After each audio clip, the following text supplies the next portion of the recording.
دوستان، فیلم مردابه آبی با پسوند بیداری تلفیلمی ساخته ایالات متحده آمریکا در سال 2012 است. نقشه اولهای آن ایندیانا، اوانس و برنتون تویتس هست و این فیلم الهام گرفته از کتاب مردابه آبی است. قبلا فیلمی با نامه مردابه آبی در سال 1980 ساخته شده بوده.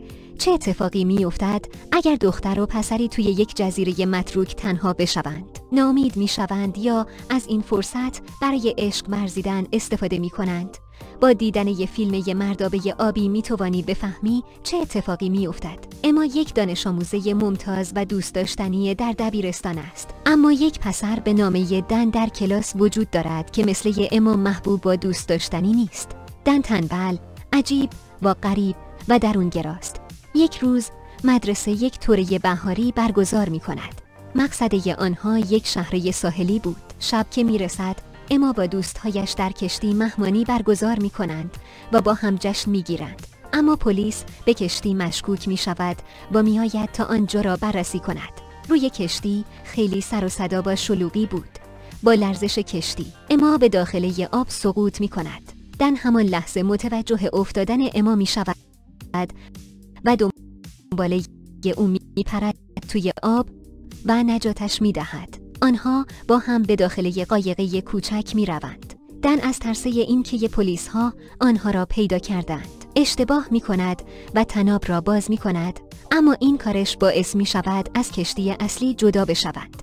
پلیس هم دستور می دهد کشتی برای بررسی بیشتر به ساحل برود و این گونه دن و اما روی آب تنها می مانند. سپس باران شدیدی شروع به باریدن می کند و بعد چند موجه بزرگ قایقه کوچک را جا به جا می کند. صبح روزه بعد وقتی بچه ها بیدار می شوند نمی دانستند کجا هستند. خودشان را وسط ناکجا آباد شناور می بینند. تلفنشان خیس شده بود و هیچ سیگنالی نشان نمیداد. آنها فکر می کردند از کشتی هایی که عبور می کنند تقاضای کمک کنند، اما هیچ چیزی اطراف آنها پیدا نبود.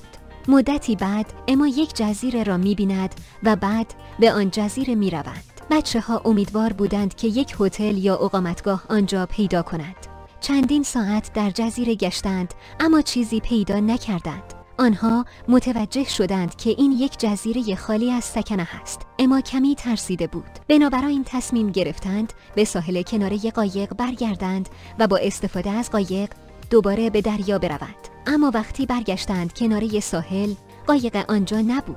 امواجه ساحل آن را با خود برده بود. امیده بچه ها از بین رفت. هیچ کس نمیدانست آنها کجا هستند. در هتل معلم در حال بررسی حضور و غیاب دانش آموزان بود. وقتی فهمیدند 2 نفر از بچه ها نیستند، سریعاً به پلیس خبر دادند. پلیس به پدر و مادر اما و پدر دن خبر داد. آنها سریعاً به فرودگاه رفتند تا خودشان به آن شهر کوچک بندری برسند.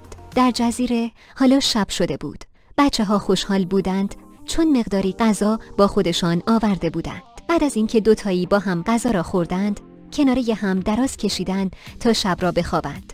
تا فردا چه کار باید انجام بدهیم؟ صبح روزه بعد هنوز کسی برای نجات آنها نیامده بود. شارژه تلفن تمام شد و باتری اشغالی شد. بچه ها به بدترین سناریو ها فکر می کردند و دنباله این بودند تا اول خودشان را در جزیره زنده نگه دارند و بعد منتظر بمانند تا والدینشان آنها را پیدا کنند. چند روزه‌ای بچه ها برای رفع گرسنگی مجبور بودند تا از میوه های درون جزیره استفاده کنند. سپس برای در امان ماندن از باران یک سرپناه با شاخ به برگه درختان درست کردند. اما هنوز هم در تلاش بودند تا راهی برای نجات پیدا کنند. آنها یک نوشته بزرگ با حروف SOS روی شن‌نماسه ساحل نوشتند و امید داشتند که کسی آن را ببیند، اما اعتقاد داشت که قطعاً والدینشان برای نجاتشان میآیند. ولکن دن خیلی بدبین بود چون رابطه بین او و پدرش خوب نبود و او هیچ دوستی نداشت. بنابراین فکر می‌کرد کسی برای نجاتش نمی‌آید. اما دن انتظار نداشت که پدرش برای نجات او تلاش کند. پلیس همه جا دنباله بچه ها جستجو می‌کرد، ولکن هنوز هیچ نشانه‌ای پیدا نکرده بود. پدر دن یک هلیکوپتر کرایه کرده بود و هر روز دنباله آنها میگشت. بعد از 1 ماه از مفقود شدن بچه‌ها، پلیس از پیدا کردنشان ناامید میشود. ولکن والدین اما باور داشتند که هنوز دخترشان زنده است.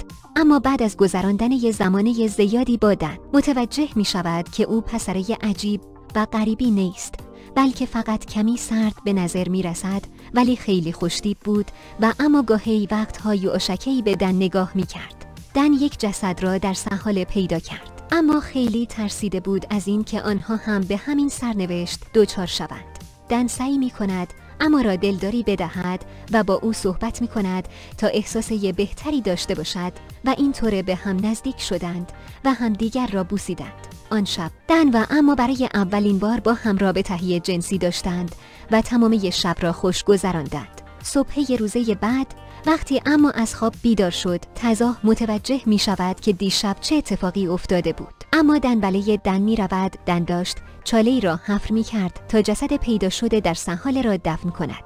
دن در مورد مادرش به اما گفت وقتی دن کوچیک بود، مادرش در راه خانه تصادف می کند و کشته می شود. دن گفت چون من در ماشین شیطنت می کردم، حواسه مادرم پرت شد و تصادف کرد. وقتی به هوش آمدم، مادرم مرده بود و این بزرگترین پشیمانی زندگیش است. حال حدوداً 3 ماه است که این بچه‌ها در جزیره گیر افتادند. وقتی دن داشت از درخت بالا می رفت تا غذا پیدا کند، ناگهان صدای هواپیما می شنود.